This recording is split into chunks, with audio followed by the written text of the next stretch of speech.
tenho aprendido bastante sobre o lado das mulheres, né? Porque eu acho que é muito interessante a gente criar essa empatia e entender que as relações estão todas permeadas de machismo. A gente tem realmente que desconstruir, mesmo dentro dos gays, porque muitos gays se acham imunes ao machismo e tem muita homofobia, inclusive introjetada dentro dos gays, né?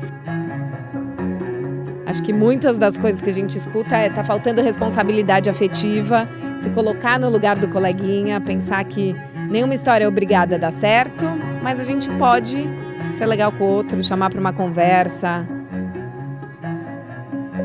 Esses últimos anos a gente teve uma série de movimentos, de empoderamentos que estão fazendo com que a gente questione atitudes que antes a gente considerava normal. Olá, tudo bem? Bem-vindo, bem-vinda, bem-vinde a mais um episódio do podcast Ao Masculina, conversa sobre masculinidades. Eu sou Paulo Azevedo e conto com a parceria do Conrado Góes, Cláudia Santos e Vitor Vieira. Depois de abrir o ano com os melhores momentos da temporada 2019, chegamos ao episódio 11 do Ao Masculina. Feliz 2020! Estamos muito felizes, contrariando as pesquisas que mostram que grande parte dos podcasts terminam no 7º episódio. Seguimos firmes com esse espaço para entender as visões dos nossos convidados sobre as masculinidades da forma mais aberta possível, tentando aprender e aprofundar para deslocar certezas cada vez mais. E é nesta tentativa de ampliar a visão sobre o tema, recentemente participei de um curso de introdução às masculinidades, ministrado pelas antropólogas Fernanda Martins e Isabela Venturosa, aqui em São Paulo, que recomendo muito e espero tê-las em breve aqui conosco. Sempre em movimento para refletir, gerar ideias e abrir diálogos sobre as masculinidades e suas diversas maneiras de estar no mundo hoje para encontros mais viáveis para todo mundo. Você que ainda não ouviu os episódios anteriores, siga o nosso perfil no Spotify ou na sua plataforma de podcast preferida ou ainda nas nossas redes sociais e no nosso canal no YouTube. E hoje eu estou aqui em São Paulo com Conrado Góes e Vitor Vieira para conversar com eles, os Soltos S.A. Bem-vindos ao A Masculina. Como é que vocês gostariam de se apresentar para a gente? Somos experts em solteirice, né, gente? Não tá fácil para ninguém, mas a gente se diverte dividindo aí as dores e as delícias dessa vida solta. A gente estava há alguns anos já solteiro e a gente conversava muito entre a gente e entre os amigos também, né? Porque toda mesa de bar, o tema que mais rende, obviamente, são as roubadas da vida amorosa. E a gente falou, gente, por que não transformar isso num conteúdo, né? Então a gente lançou no final do ano passado, no final do ano retrasado, um canal de YouTube. E a gente está no YouTube e no Instagram falando sobre dilemas, entrevistando soltos, entrevistando especialistas sobre solteirice e relacionamentos. E quem são vocês na balada? Eu sou aqui puxar papo com as amigas do banheiro, que pede um chorinho de gin pro garçom e que sempre pergunta o nome, gente. Eu adoro perguntar o nome das pessoas. Hoje já pergunto o nome. Então já fale o seu para os nossos ouvintes. E o meu nome é Carol Tchoukian. Gente, muito você prazer. viu a técnica que eu usei, né? Coloquei ela para falar o sobrenome dela, porque a Armênia, ela estava contando aqui pra gente. Eu fiquei com medo de arriscar aqui o sobrenome, mas ela já se apresentou. Se apresente, André. Eu sou André Lage, eu não tinha esse nome. Eu mudei porque eu queria fazer uma homenagem à minha avó materna, porque realmente é a pessoa com quem eu mais me identifico. Eu não tinha o sobrenome dela, eu achei isso uma injustiça. E eu sou aquela pessoa que adora uma balada, adoro ficar batendo papo com todo mundo, gosto de virar à noite, amo carnaval, um glitter ali, me dá uma alegria no coração. E gosto de bater papo com todo mundo sobre qualquer assunto, sempre levando para provocações. E é o que a gente vai fazer aqui hoje no Ao Masculina, abrindo a temporada 2020, né? Pré-carnaval, né? Você já falou de glitter e tudo mais. Season da solteirice, né? High Agora você fala, alta tô temporada. solteira, vou me esbaldar. Tem gente que já se prepara meses antes para esse momento, né? Tem uma pesquisa que os casamentos e os namoros terminam muito mais em novembro e dezembro, aqui no Hemisfério Sul. E no Hemisfério Norte é maio, junho, que é o verão. E aqui ainda é melhor porque o povo economiza no presente da sogra, daquele cunhado mala. Então você já economiza, investe no seu Réveillon, tá solto no carnaval. Ou seja, você que tá solto vai pegar uma leva nova de soltos na repescagem maravilhosa. Vai ter gente nova pra você beijar na boca. Quem atira a primeira pedra, quem nunca postergou, ficou enrolando a pessoa pra não começar um namoro em janeiro e poder se jogar direito no carnaval, né, gente? Porque carnaval é aquela coisa, existem regras, é uma brecha legal que você pode se exagerar bastante, beijar todo mundo, que ninguém vai ficar ofendido com isso. E depois do carnaval a gente volta a pensar sobre esse negócio de namoro, porque é no carnaval que você planta as sementinhas da conchinha do inverno, gente. Vocês estão vendo o tom da conversa aqui para abrir a temporada, né? Eles começaram esse canal que é divertidíssimo em novembro de 2018 para discutir a solteirice e eles já participaram de palestras no Campus Party, grupo de planejamento SP, na Casa TPM, além do podcast no Mamilos, que foi um dos mais visualizados, ouvidos de 2019, que o tema era... Sexo em falta. Pois é, isso contradiz tudo que a gente começou falando aqui, né, gente? Não, a beijação tá rolando, mas sexo mesmo... Não só não tá rolando tanto, quanto a qualidade dele não tem sido das melhores. Isso muito por causa de todas essa coisa do FOMO sexual, da falta de vulnerabilidade das pessoas, dessa pressa para se conhecer as pessoas, e sempre pode ter alguém melhor na frente. Então ninguém dá tempo para nada realmente uma conexão real estabelecer entre as duas pessoas, né? Gente, eles são maravilhosos. Toda vez que eu ouço o canal, eu aprendo uma palavra nova. Vamos lá, André, FOMO. O que é FOMO? FOMO é uma expressão em inglês que é Fear of Missing Out, que é o medo de estar perdendo algo melhor, né? Então, quando você tá ali no Tinder, você dá um match com a pessoa, você fala assim, ai, que lindo, mas vai que eu dou mais 3 passadinhas pro lado e vem um bem melhor. Essa sensação é a vida dos solteiros hoje em dia, né? Mais de 10 mil inscritos no canal do YouTube, Instagram bombando, vocês recebendo muitas mensagens das pessoas, inclusive com prints de conversas, né? Desabafando as mágoas da solteirice e as conquistas também, ou só as mágoas? As conquistas também. Acho que é importante abrir esse espaço para se curtir a solteirice, né? Porque uma coisa que a gente vê muito é a solteirice ainda é vista como fracasso social, principalmente para as mulheres. Ainda hoje, Carol? Ainda hoje. E 2020 e você chega na casa da sua avó no Natal e ainda ela fala para você, minha filha, será que eu vou morrer sem te ver com alguém aqui? Virei o santo de ponta cabeça, precisa arranjar um homem.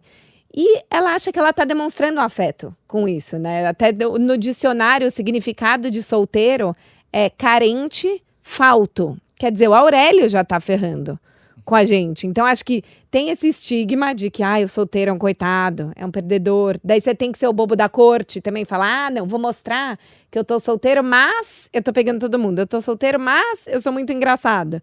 E a gente quer tirar as pessoas desse lugar e falar que a solteirice também pode ser um espaço de autodescoberta, de experimentação, se leva para autodates, a gente é do movimento do autodate. Então, assim, se leva para jantar, abre um vinho para você, coloca uma lingerie boa para pagar seu boleto no banco. Exemplifica autodate, Carol. A gente vai aprender um monte de palavra nova aqui hoje, gente, para ficar com o dialeto dos solteiros em dia. Autodate. Autodate. Imagina um programa que você adoraria que alguém te convidasse, você pode se autoconvidar. Então você pode ir no cinema, no horário que você quer, ver o filme que você quer, pede um vinhozinho, saindo de lá você vai para o restaurante que você quer comer. Por exemplo, eu no meu último autodate fui num japonês, pedi só sashimi, eu como devagar, daí eu não preciso ficar com aquela taquicardia que o outro vai comer antes os peixes melhores e vai sobrar para mim só aqueles brancos que ninguém gosta. Você pede os seus, come na sua velocidade, ninguém vai roubar seu sashimi. É maravilhoso, você pode fazer um autodate em casa, coloca uma música que você adora, dança na sala. A gente entrevistou uma futurologista que falou pra gente que uma das maiores tendências no mundo é o self-purchase, autocompra, né? Então as mulheres antigamente queriam um anel de brilhantes da Tiffany's. Só que hoje em dia tá difícil conseguir até o terceiro date, então você imagina pra chegar no anel de brilhantes. Ela vai receber isso quando ela tiver os seus 60 anos, né? Então ela tá lá linda, empoderada, trabalhando, ganhando seus milhões todos os anos, ela vai lá e compra o anelzinho pra ela. Por que ela tem que esperar isso de alguém? Não é mesmo? Quebrar os rituais, né? Aham. Todo mundo deve estar se perguntando, vocês estão solteiros? Eu tô. Eu não, agora eu tô solto monogâmico. Peraí, como é que é? Porque Solto? isso foi até uma coisa que a gente ficou pensando na hora de criar o nome do canal, porque a gente não queria um canal que se restringisse apenas aos solteiros. Porque todo solteiro eventualmente vai estar namorando e eventualmente uma pessoa que está casada hoje vai voltar para a pista, até porque os divórcios aumentaram 160% nos últimos 10 anos. Então, você, coleguinha, que tá nessa situação estável, se prepare que em algum momento você pode voltar pra pista, é bem provável. Isso é uma praga, André? Ou é Não é uma estatística? praga, é só uma realidade. Ou é uma esperança, você que paquerava, aquele seu vizinho que casou, minha filha, daqui a pouco ele vai voltar pra pista, sua família economizou no casamento, e você vai pegar ele na Parece que repescagem. 1 em cada 3 tem a palavra Facebook, né, no divórcio. Tem. 1 em cada 3 divórcios cita Facebook, né? Não é à toa que os últimos 10 anos, que é quando aumentou os divórcios, foi quando surgiram as redes sociais. E a gente sabe que as relações têm que ser mais soltas hoje em dia, né? Ninguém tá afim de abrir mão de toda a sua liberdade em nome da famosa alma gêmea.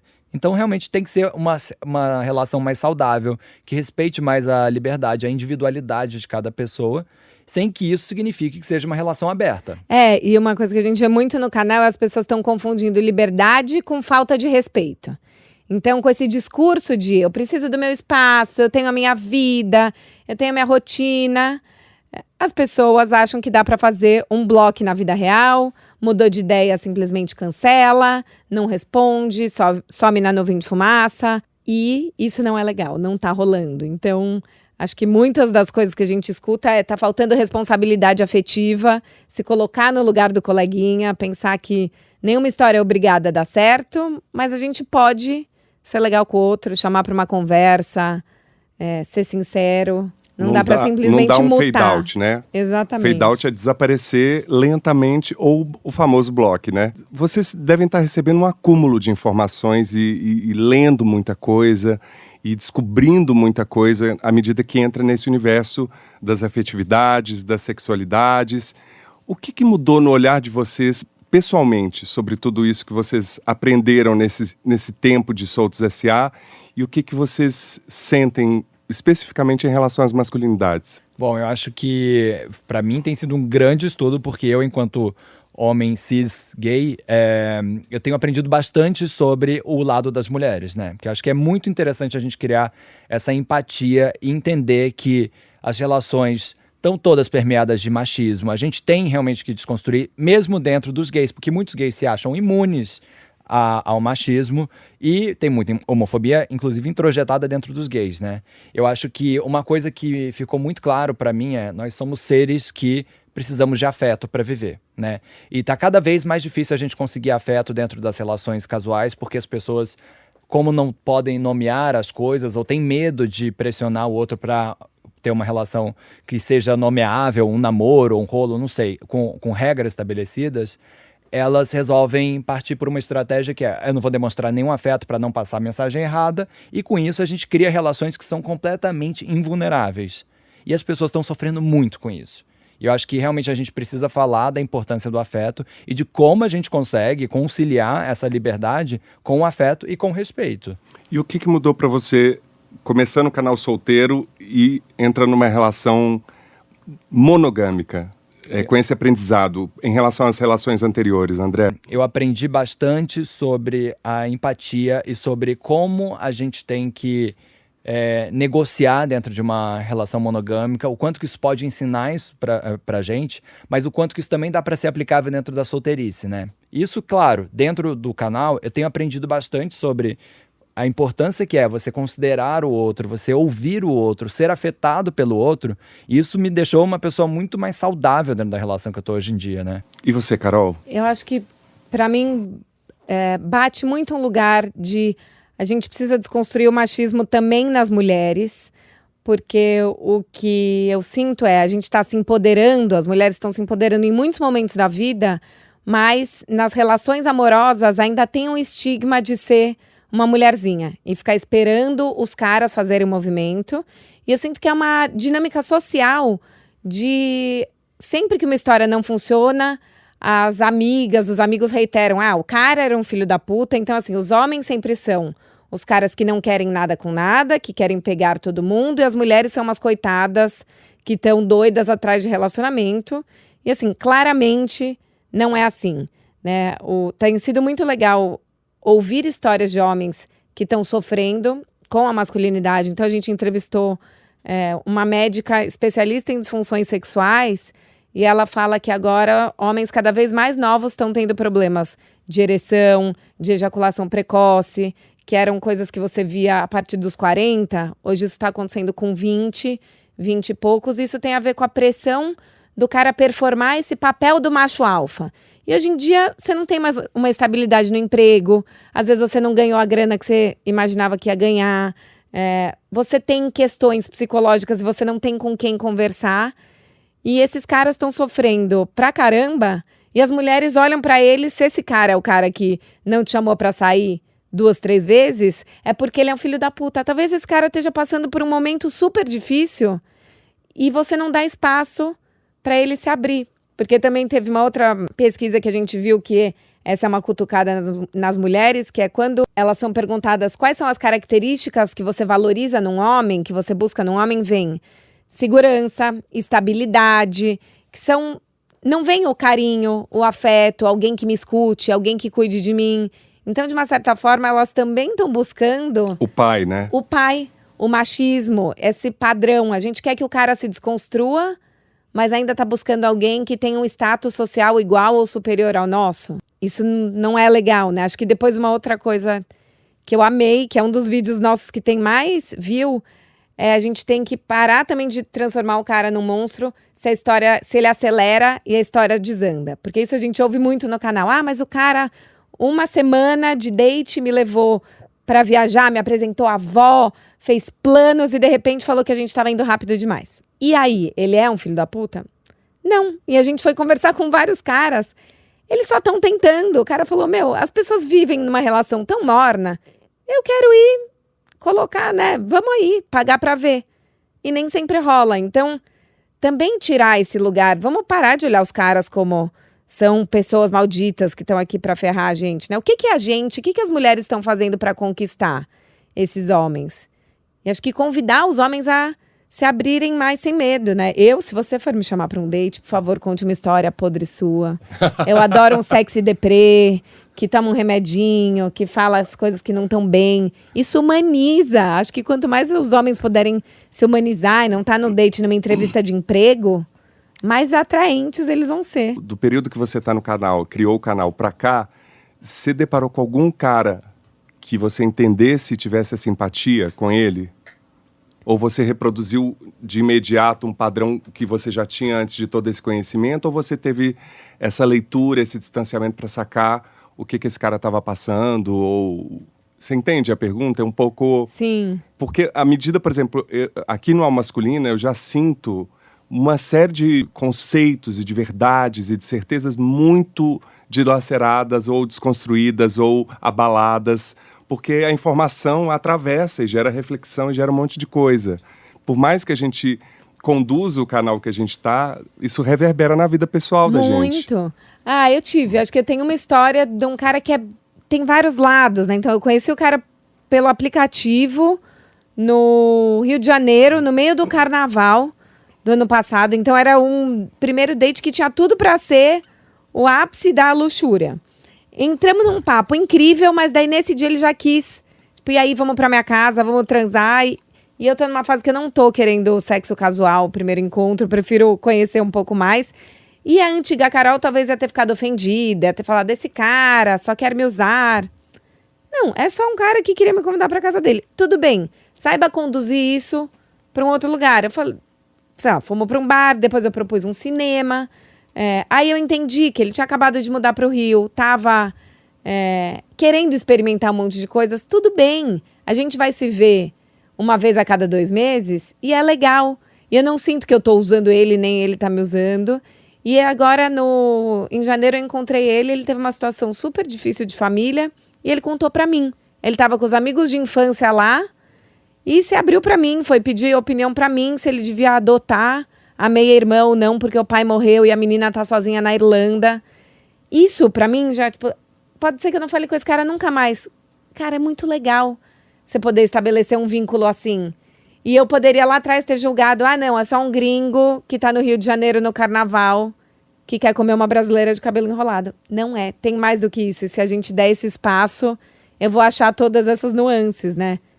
E vocês sempre trazem muitos dados, muitas informações, muitas pesquisas. O Brasil é o segundo que mais usa o Tinder, com 7 milhões de matches, sendo que 1 a cada 3 casaram-se por meio do aplicativo de relacionamento. O que vocês sentem que mudou nessas relações e principalmente em relação, não estou sendo binário aqui, mas eu vou colocar esse ponto, principalmente para os homens que têm essa dificuldade ou esse programa já pré-estabelecido de como acessar o outro, seja ele um homem ou uma mulher. O que mudou? Os aplicativos facilitaram muito para quem é tímido, para quem não conseguia ter essa atitude de chegar, porque você tem um crédito pré-aprovado com a pessoa, né? Então você vai para um primeiro date, você já sabe pelo menos que a pessoa gostou de você. Isso, por um lado, é ótimo. Por outro, o digital, ele trouxe inúmeras faltas de respeito, porque fica mais impune você faltar com respeito com a outra pessoa, né? Então você, não, vou só bloquear sem esquecer, e você esquece que tem um coleguinha do outro lado que talvez vai ficar muito ferido com isso. E as relações também estão indo para um lugar muito imagético, né? Como os aplicativos, o primeiro filtro é a foto, as pessoas não estão dando espaço para ouvir a outra pessoa. Quem sabe, se você conhecesse uma pessoa num bar antigamente, você ia fazer uma cantada, ia fazer uma piada, e vocês iam entrar num papo. Você ia ver ela se mexendo, você ia ver ela falando, você tinha N informações. Hoje em dia, a disputa é feita meramente primeira disputa, né? É feita meramente por uma imagem. E com isso, você tem enorme falta de respeito. As pessoas sentem a liberdade para poder colocar nos perfis delas que elas não gostam de gente assim, um assado, sem saber que isso elas estão ferindo pessoas também. Tem uma chuva de nudes, né? Assim, as pessoas estão recebendo tantos nudes não solicitados que no Texas agora isso virou crime. E tem uma pesquisa americana interessante que foi entender com os homens que mandam nudes por que eles mandam nudes. 87% deles acha que é um sinal, é um elogio. Eles estão mandando a coisa que é mais importante para eles, para essas mulheres ou para os outros homens, e eles realmente esperam que o outro se sinta vangloriado de receber aquela foto. Então, assim, é uma loucura, né? Que é assim, o pau no centro da coisa. E 87% dos homens pensarem isso, eu acho que é muito sintomático de que é uma relação autocentrada, né? Assim, é claro que o nude pode ser interessante, mas desde que você construa para isso, o que a gente sente é que a intimidade não está sendo construída, o papo não está sendo construído, então acho que muita gente fica no silêncio e se amargura com isso. E as pessoas falam, o papo não aprofunda. Mas nem homens nem mulheres estão sabendo como puxar papo, porque fica meio oi, tudo bem? Tudo bem, faz o quê? Mora onde? Meio IBGE. Acho que é importante a gente saber que o aplicativo também não muda a qualidade da conversa, né? Porque isso é uma ilusão.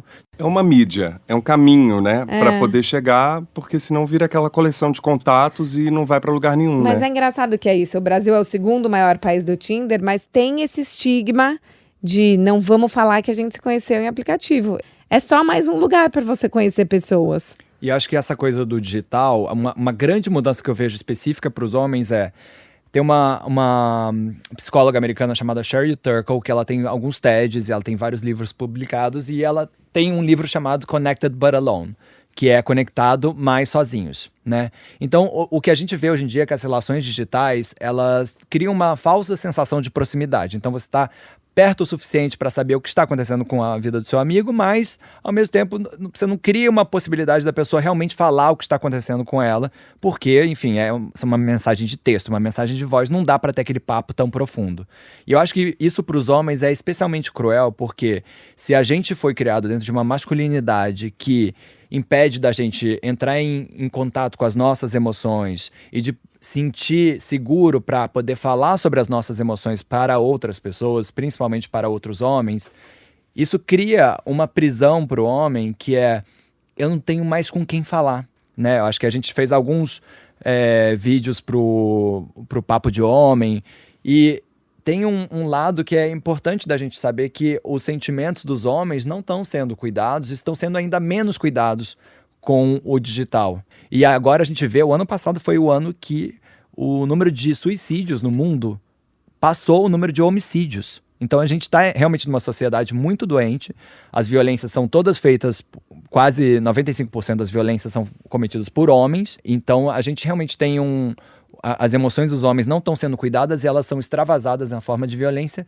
e os homens se matam 7 vezes mais do que as mulheres. A lógica dos primeiros dates também é muito perversa, porque é como se você tivesse 140 caracteres para impressionar aquela pessoa, né? E acho que essa pressão do homem que quer performar, que quer ser o fodão, fica ainda maior. Então, como é que ele vai saber que existem Caróis que querem ouvir as histórias trágicas, né? O que a gente vê é que tem essa postura de querer impressionar, querer ser uma pessoa bem-sucedida. E a sensação é que eles não têm com quem se abrir. Muitas vezes as relações não se estabelecem porque você fica em eternos primeiros dates.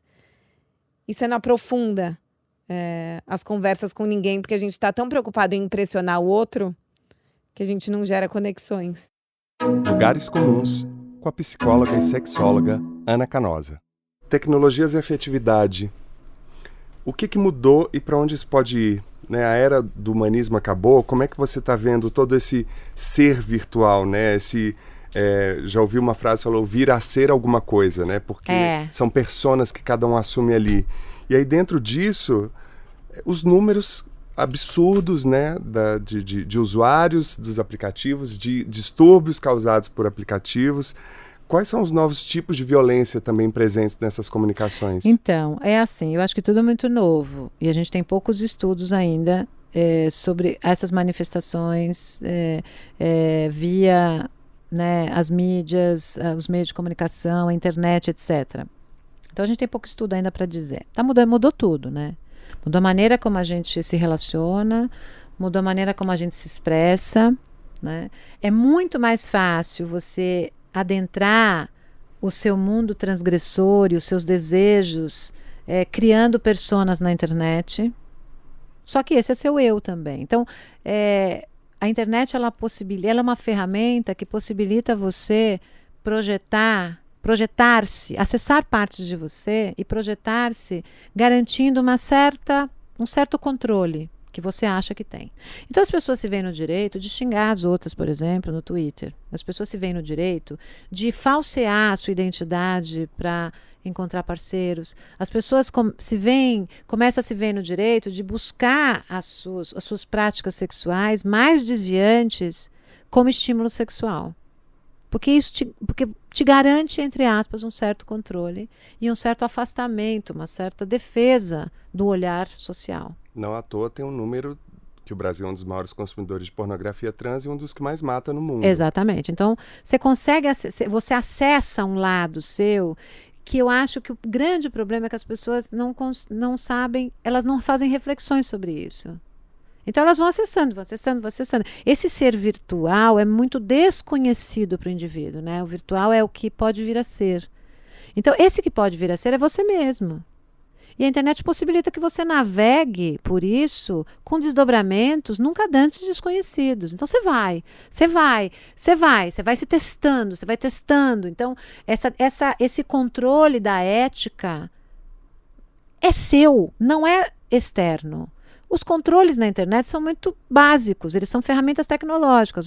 Você põe um filtro aqui, você não pode entrar aqui, maior de 18 anos. É muito pseudo, né, controle. O controle, ele depende de você. O controle do seu valor, da transgressão e da tradição, esse controle a escolha entre tradição e transgressão é da ordem do humano, é o conflito do homem em sociedade. Quer dizer, como é que eu vou escolher entre o meu desejo e o meu dever? O que eu devo, né? A internet é terra de ninguém. Então as pessoas se veem em expressar sem a necessidade do controle. O controle vem do seu eu. É o seu superego, é a sua ideia de ética, é a sua ideia de realidade, é a sua ideia de desejo, de prazer, de lidar com... Então, assim, é terra de ninguém. Como é que eu vou criar cidadãos que saibam manejar este seu ser virtual? É o nosso grande desafio. Como é que eu vou ajudar jovens, adolescentes a manejar a internet, o seu ser virtual, que estão também aprendendo a lidar com ele, conhecendo ele, crescendo nele? Como é que eu vou ajudá-los a fazer reflexões para que eles próprios possam controlar a sua navegação interna, que passa pela sua alma, pelos seus sentimentos, pelo seu psiquismo, pelo seu estar no mundo, pela relação com os outros. Então a gente precisa educar para a tecnologia, fazendo essas reflexões, inclusive no campo da sexualidade. Eu, outro dia, vi uma pesquisa interessante sobre o uso do WhatsApp, era uma pesquisa mexicana, que falava sobre violências no WhatsApp. Então, e foi uma pesquisa com 300 e tantos jovens universitários. E aí, o que eles relatavam como violência? O que eles sentiam que era violência? 2 coisas aparecem. Aparece receber filmes pornográficos ou fotos de genitais ou pessoas nudas sem ter pedido. E isso acontece o tempo inteiro. E nos grupos masculinos mais do que nos femininos. No Brasil isso acontece muito. Teu amigo acha legal te mandar uma sacanagem. E a outra era a falta de resposta, o silêncio da resposta no WhatsApp, sentido como violência. Então eu mando uma mensagem para você não me responde. Ou você sumiu. Então a gente está trocando ali, a gente se conheceu no Tinder, ou sei lá, ou a gente saiu uma vez. Não necessariamente só teve uma relação afetiva. Aí eu te mando uma mensagem e você não me responde. Isto, em pesquisa científica, já é sentido como violência. Então, a gente precisa acompanhar esse processo, né? Tem alguns filósofos que acreditam que a era do humanismo acabou mesmo. Né, que agora, essa coisa do neoliberalismo, né, dessa coisa de que tudo é capital. Tudo é capital e que nada vale, vamos aí, né, é muito representativa na internet. Da distância do meu eu, isso pode ser absurdamente disruptivo. É muito esquizofrênico. É muito esquizofrênico. Porque quem me conhece de verdade é quem está ali do meu lado, no meu cotidiano, que vive a minha dor e a minha angústia. Todas as minhas questões. Mesmo na sexualidade, ficar falando o tempo todo, transe, não sei o quê, goza assim. Criando regras e modelos, as pessoas reproduzem coisas que não sabem, inclusive. Então agora toda mulher ejacula. Gente, não é isso. Não é isso. Tem poucos estudos sobre ejaculação feminina. Poucos. Tem alguns autores que acham que existem 2 fenômenos diferentes. Um é o fenômeno da ejaculação, que seria uma glândula específica, que seria quase a próstata, feminina, e que algumas mulheres têm, que algumas mulheres ejaculariam ali, que seria um líquido semelhante ao líquido da próstata, sem espermatozoide. Outro tipo vamos dizer, de ejaculação, entre aspas, que é o squirt, que seria que tem resquício de urina. Tem autores que acham que são 2 fenômenos diferentes. E nem todas as mulheres ejaculam. Aí você pega uma pessoa que vende na internet o discurso da sexualidade e diz, não, vem aqui, vamos fazer uma massagem não sei o quê, porque você vai ejacular e a ejaculação é um puta de um orgasmo do cacete. Aonde isso está escrito? Que estudo que tem? Que referência que tem? Então veja que se cria muito a partir do que é vendável. E quem trabalha com sexualidade tem que tomar muito cuidado, porque a realidade não é essa só. Então tem gente que está transando muito, está fazendo, mas tem uma porrada de gente, como a gente, que não está. Tem muita gente sem desejo, tem muita gente que não tem orgasmo, tem muito cara perdendo ereção, tem muita gente triste porque o parceiro não está desejando, tem muita gente sem gozar. Tem porque é vida real, é cotidiano. Conheça mais sobre o trabalho da Ana. Acesse anacanosa.com.br. E no canal eu aprendi várias coisas, por exemplo, monogamish.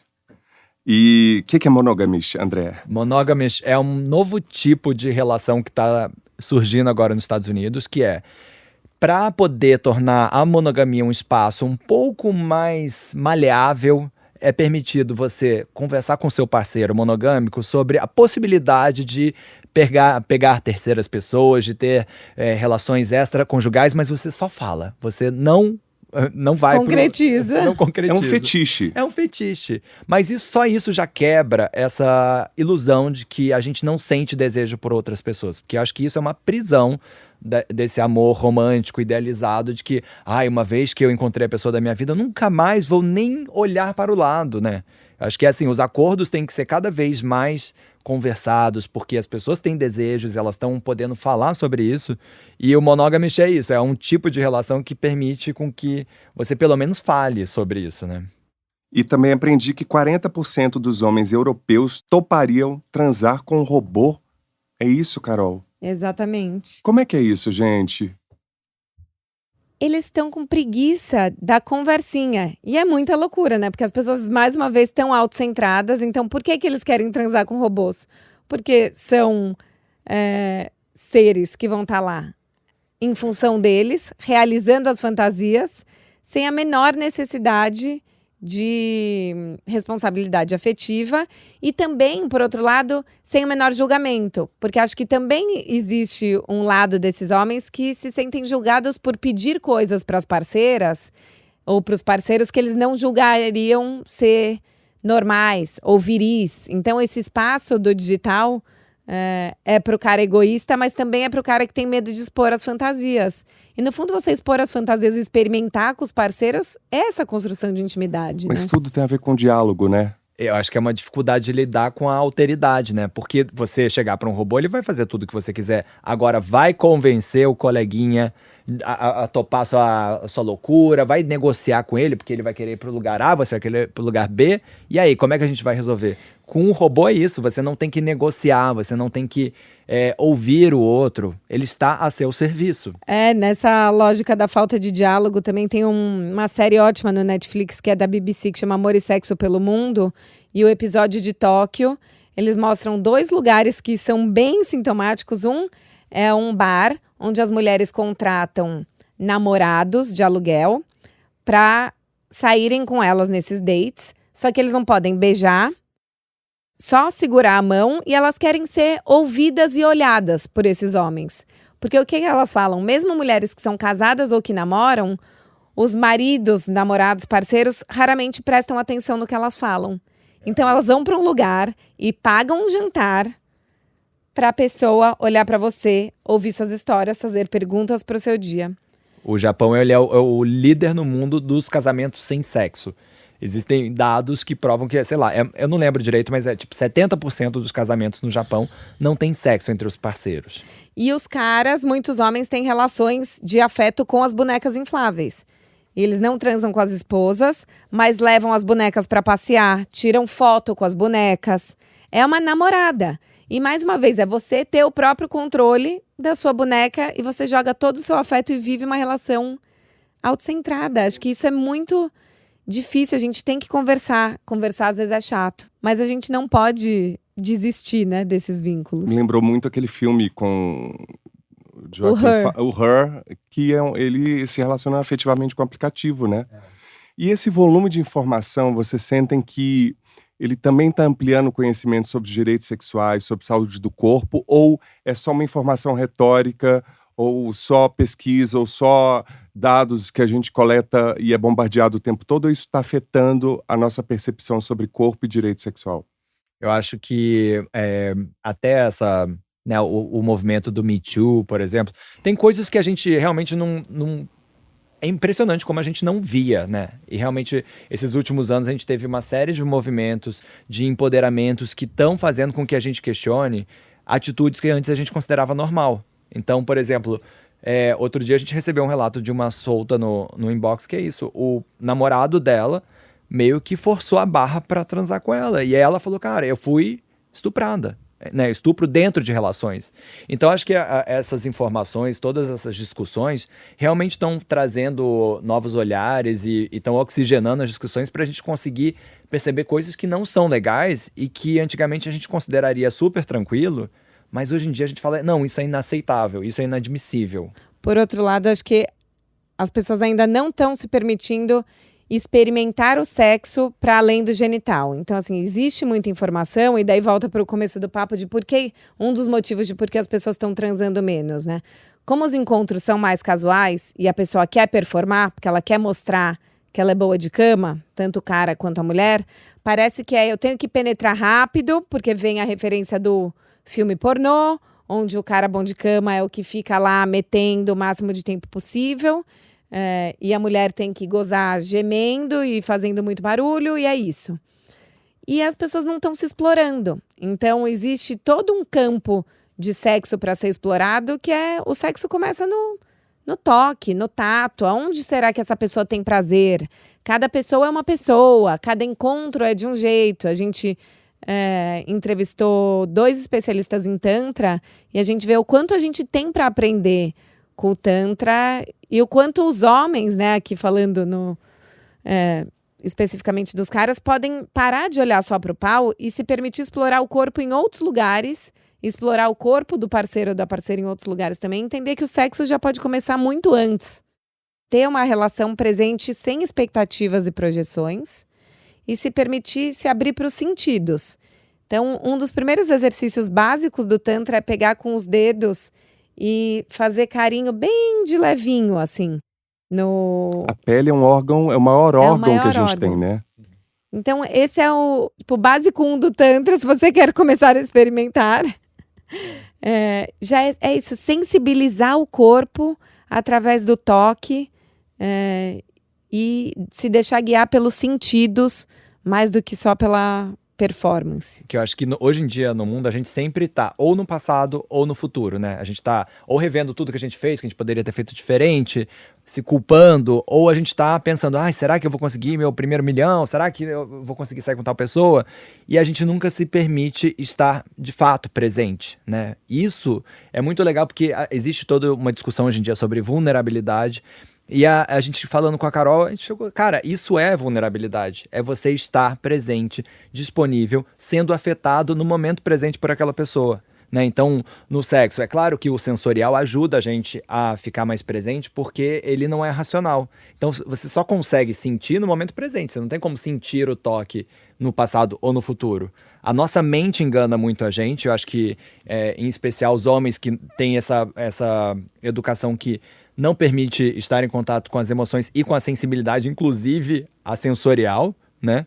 Acho que para as mulheres até mais o toque suave, isso é uma coisa mais permitida, mas para um homem é isso. Não, como assim? Você tem que tocar forte, como macho. Então você não permite nem tocar, nem ser tocado de uma maneira sutil. Para mim foi uma quebra muito grande, assim, falando sobre esse negócio das emoções e de como performar, porque eu sempre, desde que eu entendi que eu era gay, né, acho que todo homem gay, na hora que entende que é gay e tá numa sociedade que é homofóbica, ele entende que ele tem que performar uma masculinidade. E ele sabe que essa máscara é uma máscara social, que ele tem que portar isso para poder ser aceito dentro da sociedade, até o momento que ele vai conseguir desconstruir o suficiente para poder ser quem ele realmente é. Mas num primeiro momento, acho que todo homem gay sofre isso. E eu achava que isso era uma coisa só dos gays. E ao longo do canal eu fui entendendo que essa máscara social é uma máscara dos homens, em geral. Acho que todos os homens pensam que eles têm que performar uma masculinidade que não é exatamente quem eles são. Então todos os homens vestem uma máscara, né? Tem aquele documentário na Netflix que eu acho que é muito impactante, que é A Máscara em que Você Vive, que me impactou muito, assim, quando eu vi. E eu acho que essa coisa do durão, muitas vezes a gente acha que a gente não tá dentro dessa máscara porque a gente não tá no estereótipo do machão, mas a gente não se vê possível de ser sensível, de ser afetuoso. Mesmo os gays têm essa dificuldade de poder ser mais afeminado. Qual o problema, né? Quanta coisa a gente perde. A gente tem relatos nesse documentário sobre meninos que estavam se dedicando, por exemplo, para dança, para música, e que, para não serem taxados de gays, eles desistiram da paixão deles, porque essa não era uma paixão que era masculina. Então acho que tem o estereótipo do machão, ele tá muito internalizado dentro da gente, né? Eu acho que todo mundo, em algum lugar, performa essa masculinidade, e é muito importante da gente não vilanizar o outro e olhar só pro extremo, mas saber que todo mundo tem traços de machismo, né? Que a Carol fala que toda comida tem traços de glúten. Todos nós na sociedade temos traços de machismo, né? De tudo que a gente está falando, o tempo todo aparece, né? Que sexualidade é identidade, é cultura, é um monte de coisa, né? Educação. E será que as pessoas estão mais cientes? Porque informação tem. Informação. Agora, se isso está gerando formação, vocês sentem que as pessoas estão mais cientes de, por exemplo, privilégios e direitos, racismo estrutural e as diversas violências do país? Porque, às vezes, eu fico preocupado se essa discussão vira white people problem. Tipo, problemas de pessoas brancas, como é que a gente faz para entender que a gente está num país que tem um racismo, 54% da população é negra e parda, né? Como é que a gente vincula sexualidade, masculinidades com tudo isso? Vocês têm essa preocupação no canal? A gente tem essa preocupação sempre de ouvir a maior diversidade de vozes possíveis, né, de realidades possíveis. Então até tem a Iana Morim, que a gente entrevistou, que é uma super ativista dos direitos negros, e ela falou uma coisa que é muito chocante, assim, que a maior parte das mulheres negras, elas não têm nem a relação para poder discutir. Então, acho que, né, o feminismo branco, ele está muito discutindo a pauta de como é o modelo de relação, como eu tenho que portar como. A maior parte das mulheres negras não consegue nem namorar, nem ter uma relação, né? A gente tem 5 milhões de crianças que são registradas no Brasil sem o nome do pai. Então, existe uma falta paterna aí que é muito dentro das classes baixas, que é isso. São realidades tão distantes. Então, acho que quando a gente está falando de relações, é muito importante a gente saber que, claro, estamos aqui falando da branquitude de Pinheiros, mas o buraco é muito mais embaixo em vários lugares. Inclusive, a masculinidade negra, que eu também não tenho lugar de fala para falar, que é muito mais complexa do que a masculinidade branca. Então, no momento de discurso de liberdade, na hora do vamos ver, ainda está rolando muito preconceito e padronização na escolha dos parceiros. A humanidade se move através de histórias. Então, quando a gente coloca um relato de uma pessoa que tem uma condição muito diferente da nossa, isso pra gente é muito legal. Acho que a gente tá num momento que homens precisam ouvir mulheres, brancos precisam ouvir negros, né? Héteros precisam ouvir LGBTs pra gente poder ter uma cara, saber das dores dessa pessoa, porque só a informação por si, ela não move nada. E eu acho que é importante isso. Você que tem um amigo que tem uma realidade diferente da sua, para ouvir ele. É muito importante a gente saber que isso é um ato político hoje em dia, né? E ouvir, inclusive, quem pensa diferente de você na política. Aspas. O sujeito do desempenho pós-moderno, que dispõe de uma quantidade exagerada de opções, não é capaz de estabelecer ligações intensas. Na depressão, todas as ligações e relacionamentos se rompem, também a ligação para consigo mesmo. O luto distingue-se da depressão, sobretudo por forte ligação libidinosa com o objeto. A depressão, ao contrário, não tem objeto, por isso, não tem orientação definida. Faz sentido distinguirmos a depressão também da melancolia. A melancolia é precedida por uma experiência de perda. Por isso, ela ainda sempre se encontra numa relação, a saber, numa relação negativa para com o ausente. A depressão, ao contrário, se vê cindida de toda e qualquer relação e elo de ligação. O ego pós-moderno emprega grande parte de sua energia da libido para si mesmo. O restante da libido é distribuído em contatos sempre crescentes e relações superficiais e passageiras. Em virtude de um fraco elo de ligação, é muito fácil retirar a libido de um objeto e, com isso, direcioná-la rumo à posse de novos objetos. O trabalho de enlutamento demorado e dolorido acabou se tornando desnecessário. A alegria que se encontra nas redes sociais de relacionamentos tem, sobretudo, a função de elevar o sentimento próprio narcísico. Ela forma uma massa de aplausos que dá atenção ao ego exposto ao modo de uma mercadoria. Sociedade do Cansaço, de Byung-Chul Han. Eu acho, Carol, mais para você essa pergunta, eu tenho 2 irmãs e muitas vezes eu vejo, não especificamente relacionado a elas, mas ainda existe um mercado muito grande das revistas, Como Enlouquecer Seu Homem em tantos dias, Traga Seu Homem, uma pressão nesse lugar. E quando eu comecei ao masculino, eu comecei a pesquisar alguns canais, tanto no Instagram quanto no YouTube, e eu achei coachings masculinos de como se portar com as mulheres, e alguns num lugar extremamente violento e objetificado. Qual que é a sua visão disso tudo? Eu acho que é terrível. Eu fico com medo. Existe isso. Existe muito, é crescente e assim, me aflige porque eu vejo mulheres cultas, empoderadas, independentes, que estão 35 mais e amarguradas com a solteirice e começam a recorrer a esses coaches e se desempoderam totalmente, porque antes era revista, hoje você paga um curso para entrar num grupo de Telegram, onde o cara vai te falar que você não pode beijar no primeiro encontro, que você tem que demorar para responder. E no fundo eu acho que também reforça um lugar de que você é responsável por tudo e que se as histórias deram errado, você que fez alguma coisa errada. Que acho que isso é um papel que a mulher ainda sofre muito, que é a hora que a história não vai para frente, tanto ela quanto os próprios amigos começam uma cariação de vamos ver aonde você errou.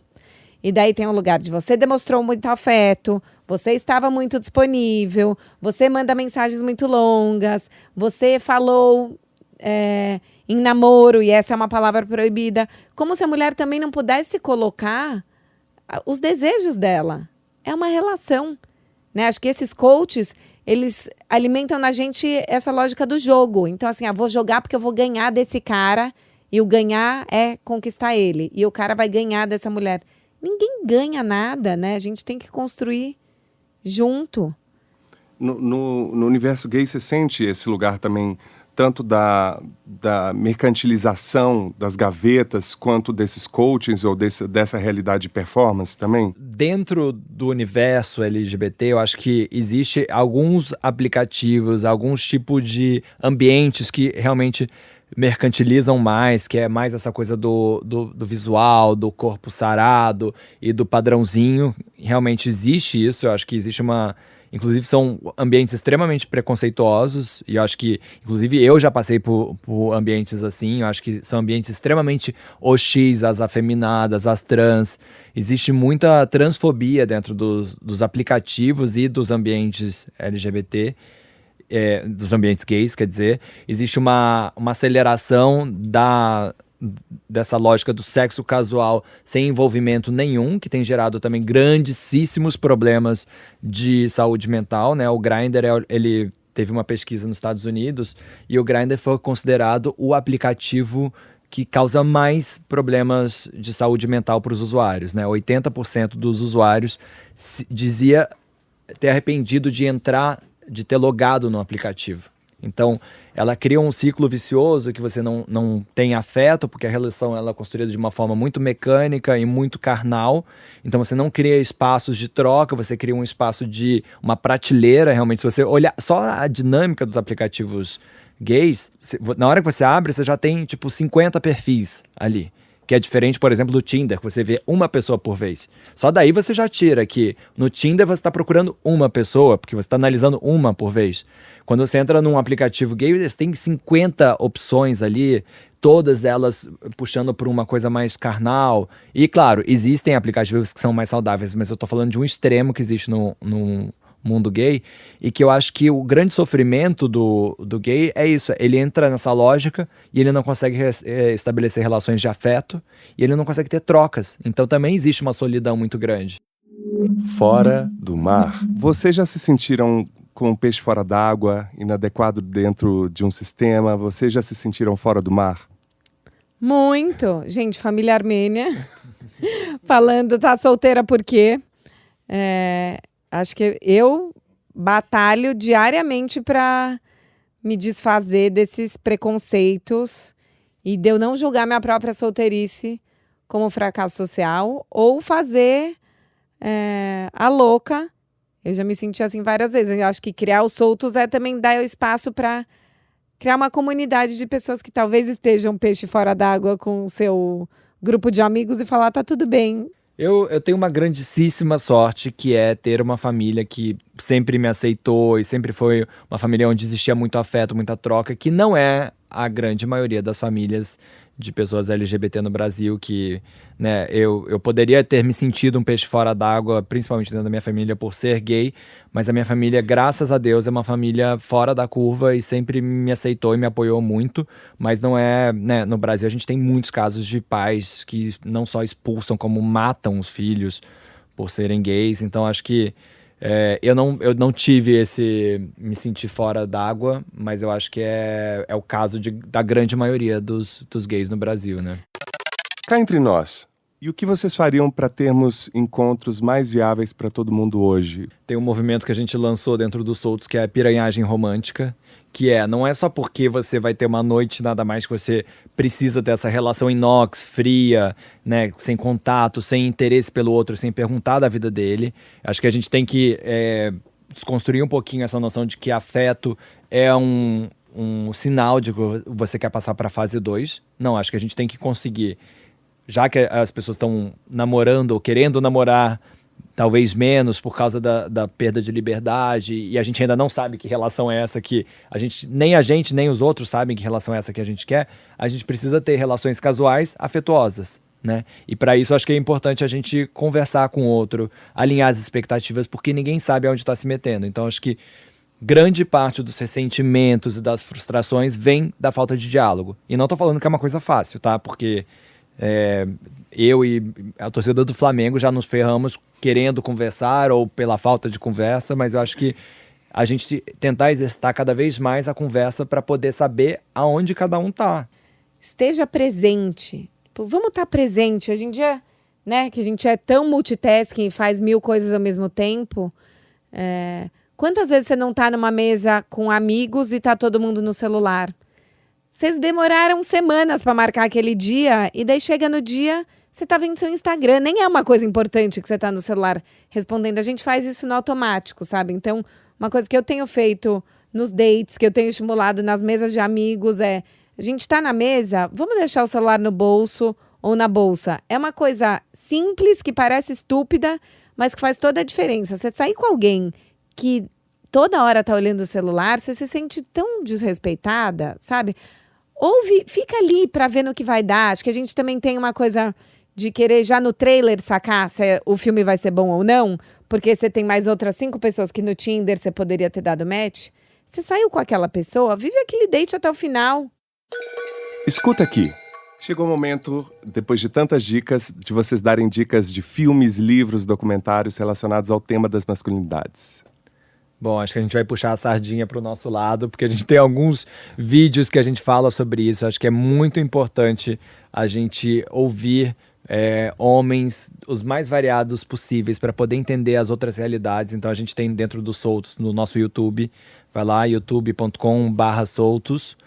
A gente tem uma entrevista com o Ricardo Sestari, muito importante, porque ele foi um menino que ele foi apelidado de o feio dentro da escola, sofreu muito bullying, e ele quase entrou na lógica do incel, que são aquelas pessoas grupos de adolescentes que não conseguem ter relações sexuais e entram num ciclo de ódio. E é muito importante da gente poder olhar para os homens que estão feridos não como problemas, né? Eles não estão causando essas violências, esses assassinatos em massa porque eles são malvados, é porque eles têm uma dor enorme dentro. Então acho que esse vídeo é um vídeo que eu recomendo bastante para a gente poder criar empatia, principalmente pelos homens que estão aí fazendo massacres e saber que eles estão pedindo ajuda e não eles são só um problema. O Ricardo foi virgem até 27 anos, porque ele não se sentia homem por ser um cara fora do que é considerado padrão, né? E assim, o que a gente discute muito é o que é o padrão e quem tá nesse padrão. Eu fiquei pensando em 2 filmes, né? Acho que o Coringa, para mim, é um filme que fala muito sobre essa relação essa sociedade doente, mas como a gente tem tratado com pouco carinho uns aos outros e essas nossas sombras, né? A solidão daquele personagem e como ele lida com essas sombras dele é muito profundo, né? Foi um filme que me tocou muito e eu acho que a gente poderia olhar e pensar que em algum lugar todos nós somos um pouco coringas, né? E os homens estão nesse lugar e como eles se tratam é muito perverso. E esse fim de semana eu vi o 1917 e o André viu também e foi engraçado porque a gente conversou depois e eu falei, não sei se eu achei um filme tão bom. E ele falou, nossa, mas retrata tanto o afeto entre os homens, que é um afeto silencioso, seco. E daí eu revi o filme todo na minha cabeça e falei, cara, vamos olhar esse filme. Então, quem não assistiu, assista 1917 com esse olhar de como os vínculos se estabelecem de amizade, como tem essa solidão de você querer cumprir uma meta e você engole o medo, engole o choro, engole a vulnerabilidade, como isso acontece nas nossas guerras cotidianas. E eu acho que um outro filme também que me impactou muito ano passado foi A Vida Invisível. Porque é um filme que são duas irmãs e a vida delas é impactada basicamente pelo patriarcado. Então acho que é muito interessante um homem ver isso e perceber, nossa, quantas mulheres no mundo já foram impactadas, que não puderam viver seus sonhos, que não puderam ser quem elas quisessem ser, que tiveram suas vidas interrompidas por causa da honra masculina, por exemplo. Quantos pais já foram cruéis com filhas por causa dessa ideia da honra masculina? E me bateu muito, né? É um filme muito bonito, nacional, que sempre é legal a gente ver filmes nacionais, mas que retrata uma geração de mulheres, né? Que foram caladas, silenciadas, e é importante a gente saber que a luta feminista hoje em dia é muito pelo que é hoje, mas também é pelo que foi no passado. São séculos, milênios de patriarcado, e a gente precisa saber que existe esse peso histórico, né? Tem um livro também do Carlos Messias, que a gente até entrevistou para o canal, que chama Consolação, que é a narrativa de um típico esquerdomacho. Então é um cara que se separa, a ex-mulher já logo engata um namoro, e ele, com o ego ferido, resolve que ele vai transar com 100 mulheres. Ele tinha transado com 17 ou 18. Cara, eu já cruzei com um homem assim. E esse lugar do consumismo sexual e afetivo para ocupar esse vazio, e de como uma hora esse cara se enrola também, porque é mais um dia de ressaca, com muita droga, com pouco afeto. Então assim, tudo bem, você comeu mais uma mulher gostosa, mas e aí? E ele vai desconstruindo esse cara, esse machão, e mostrando as dores dele nesse processo da pegação. E aí eu queria indicar também, vocês já viram Modern Love? Amor Sim. Moderno, que é uma série da Amazon Prime de 8 episódios, 30 minutos, super fácil de ver, e que tem um espectro de afetos ali tão grande, né? Tem um desequilíbrio entre um episódio e outro, uns são melhores do que outros, mas tem amor na terceira idade, tem, né, como as pessoas revisitam as próprias relações e criam outras jornadas, né, a partir dessa reflexão. Eu fiquei tão impressionado como que, né, porque é uma série baseada em crônicas do New York Times, ou seja, são histórias verídicas, ficcionalizadas, mas que tem um elencaço, vale a pena ver, também pra gente fugir um pouco das dicas Netflix aqui.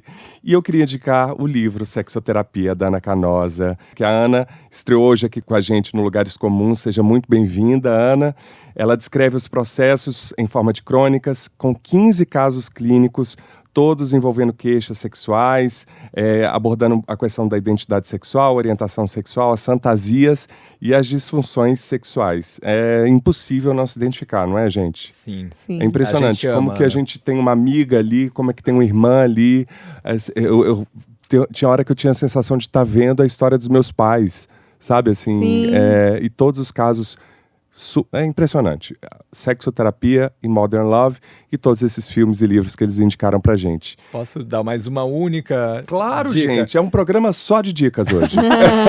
Uma dica que me impactou bastante foi um episódio do Black Mirror, nessa última temporada, que chama-se Striking Vipers, que é uma narrativa tão legal, porque são dois homens amigos negros no futuro. Aqui em São Paulo. Aqui em São Paulo, filmado aqui em São Paulo, inclusive.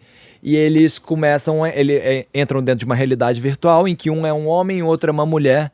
E eles se apaixonam dentro desses personagens, né? Eu já tô dando um spoiler aqui, mas enfim.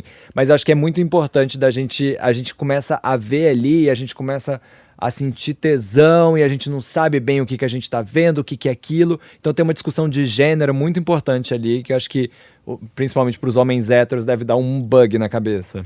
Inclusive, o podcast Homem Também Chora fez um episódio só sobre esse episódio do Black Mirror e que no nosso site vocês encontram lá. Mais uma vez, como achar vocês na rede? Quais são os planos? Então, nossas redes são youtube.com/soltos. O Instagram é @soltos_sa. Em breve lançaremos o nosso podcast. Então, se tudo der certo em março, estaremos semanalmente dividindo histórias e impressões sobre a solteirice. Queremos fazer um documentário sobre a solteirice no Brasil e no mundo. Sabe, Pink Cérebro? O que vamos fazer hoje? Tentar dominar o mundo. É isso, basicamente. E quem vocês gostariam de indicar para estar aqui no Alma Masculina? Popo Vaz, que eu não sei se vocês conhecem, mas é um homem trans muito legal que namora o Pedro HMC do Põe na Roda, né? Então existe toda essa... Acho que tem uma riqueza ali de discussões sobre... Ele é um homem trans que namora um homem gay, né? E eu acho que ele é um ativista trans bem interessante para colocar aqui. Dentro do documentário do Silêncio dos Homens tem um relato que me impressionou muito, que é um homem trans que antes de fazer a transição ele chorava e depois de fazer a transição ele nunca mais conseguiu chorar. Então acho que tem algumas coisas da masculinidade trans que revelam muito sobre a masculinidade como um todo, né? E que eu acho que é tão interessante a gente conseguir ouvir homens trans e saber o lado deles, né? Eu pensei em duas pessoas que a gente entrevistou também já pro canal. Um é o Marcelo Maia, que ele é mestre em Mindfulness. E a gente fez com ele uma lógica de como a gente aplica os preceitos do Mindfulness nas relações e na paquera.